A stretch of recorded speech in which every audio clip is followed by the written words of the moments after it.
Fala galera do YouTube, aqui quem fala é Jefferson Romanil e hoje a gente vai dar continuidade no estudo sobre o TAC, o termo de ajustamento de conduta, analisando hoje três aspectos: a questão da eficácia do TAC, em que consiste o TAC, a possibilidade de controle do TAC quando celebrado por outros órgãos que não o Ministério Público e a sua possibilidade de realização em ações de objeto individual.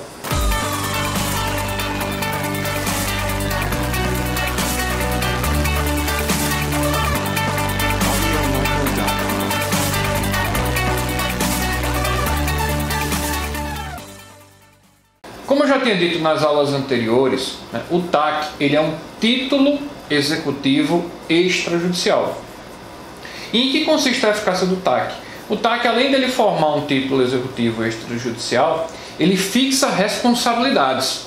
Então ele vai trazer um título executivo extrajudicial que no seu bojo já vai conter a responsabilidade daquele que está assinando o TAC, o signatário particular. E aqui já começa a primeira análise. Você tem que ver o TAC como um título, principalmente e inicialmente, como um título executivo extrajudicial. O que é isso? É um documento que, se por acaso for descumprido, demandará uma ação executiva.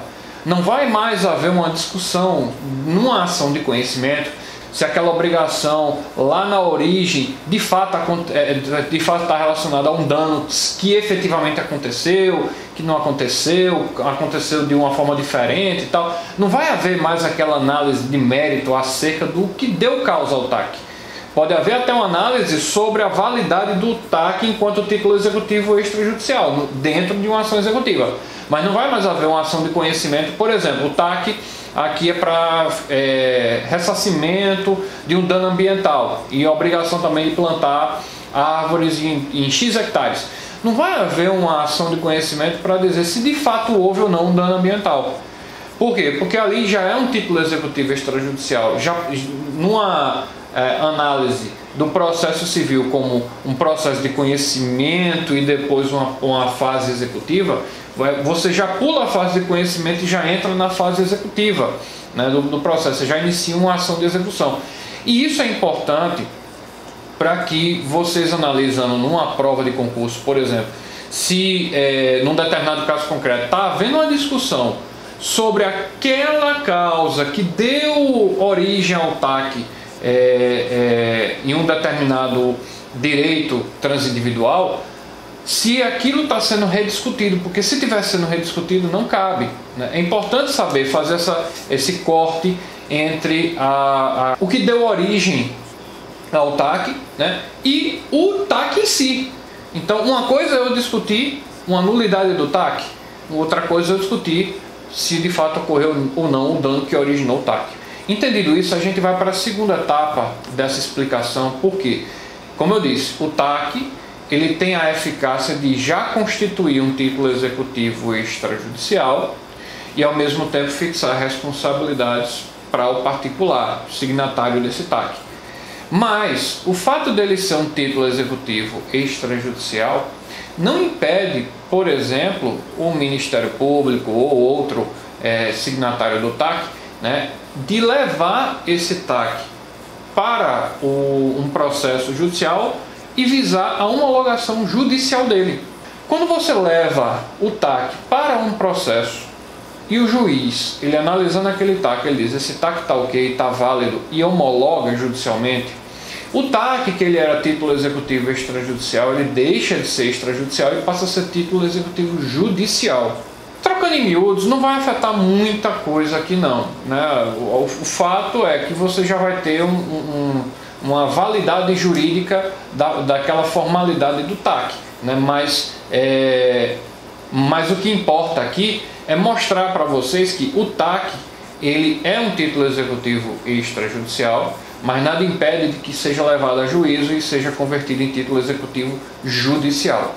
Bom, vamos lá. Uma outra coisa também que eu queria falar com vocês sobre o TAC, diz respeito ao controle do TAC por órgãos que não o Ministério Público.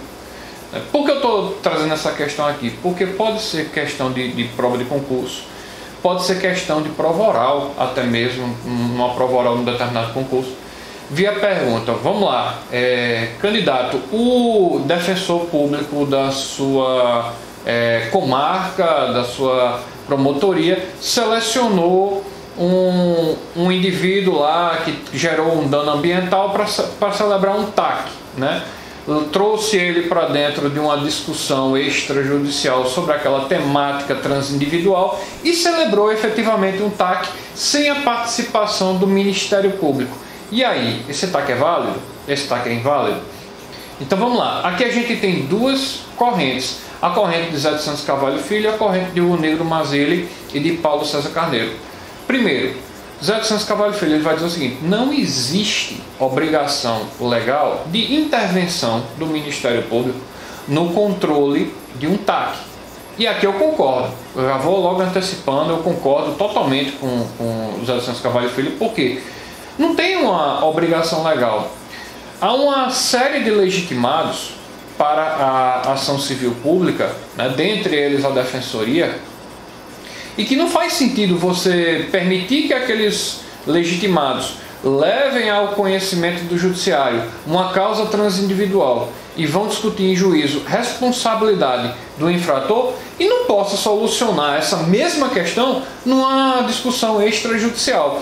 Então eu entendo, junto com o Zé de Santos Carvalho Filho, que em tese é possível fazer esse TAC sem a fiscalização do Ministério Público, mas eu faço só uma ressalva, né? Não quer dizer que porque o TAC não teve a participação do Ministério Público, que o Ministério Público não possa intervir mais para frente para discutir uma ilegalidade, por exemplo, que ele vislumbrou naquele TAC.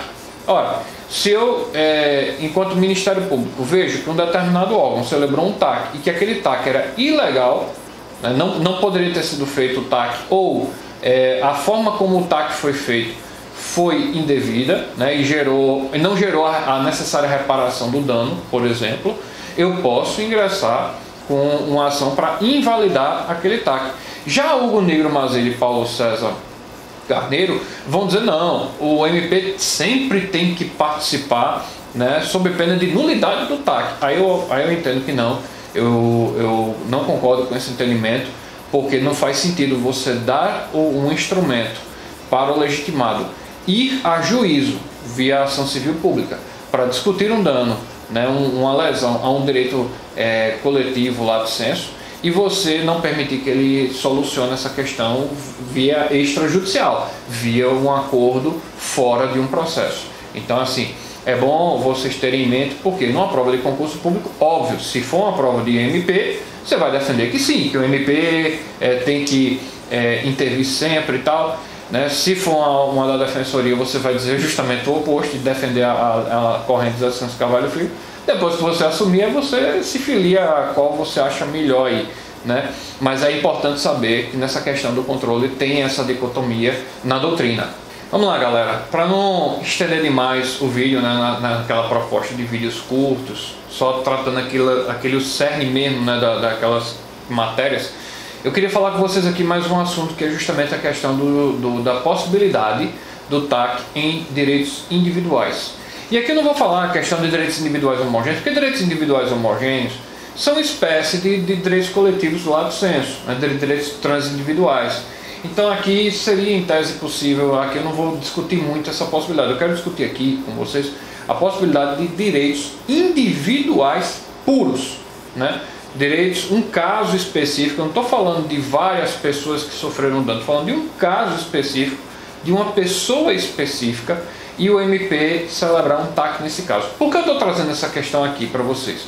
Porque o artigo 201 do ECA, que vai tratar do Ministério Público, ele vai trazer dois incisos, o inciso 5 e o inciso 9, em que ele vai aventar essa possibilidade, quando ele vai falar, por exemplo, do artigo 201, inciso 5, que o MP ele vai poder instaurar inquérito civil e ação civil pública para proteção de direitos individuais ou coletivos das crianças e adolescentes. Por que eu estou falando isso? Porque o 201, inciso 5, quando fala de direitos individuais, fala de direitos individuais, ponto. Não fala de direitos individuais indisponíveis, não fala de direitos individuais homogêneos, não fala num outro contexto, fala simplesmente de direitos individuais, ponto. E aí fica a questão, será que a MP pode celebrar num direito individual, por exemplo, patrimonial, disponível, um TAC, né? E aqui vocês têm que fazer uma análise conjunta desse inciso 5 com o inciso 9. Porque o inciso 9, eu vou ler aqui para vocês, vou até colocar aqui a disponibilidade aqui de vocês. Impetrar mandado de segurança, de injunção, habeas corpus, em qualquer juízo, instância ou tribunal, em defesa de interesses sociais e individuais indisponíveis afetos à criança e ao adolescente. Então vejam só, quando se tratar de direitos individuais, o que a gente tem que analisar é se aquele direito ele é individual indisponível ou se a gente está tratando aqui de um direito individual, apesar de disponível, mas de características de cunho, de relevância social. Então vejam só, a gente tem duas situações aqui.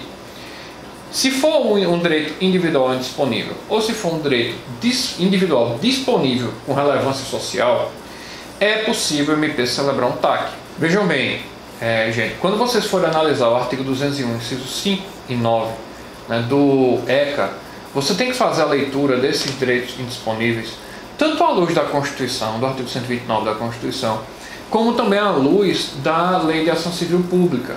Então você vai ter que analisar, é direito individual? Então a gente vai ter que analisar à luz da Constituição, da Lei de Ação Civil Pública e também do Código de Processo Civil. Pensei agora, o Código de Processo Civil também.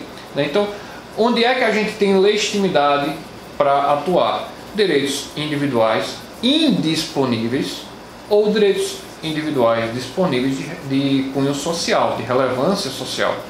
Se por acaso o direito individual da criança, do adolescente, do idoso, da pessoa com deficiência se tratar de um direito individual puramente disponível, sem relevância social, o que é relevância social? Que apesar da gente estar discutindo aqui um direito patrimonial, vamos supor uma indenização, há uma relevância social na matéria de fundo que legitimou esse pleito.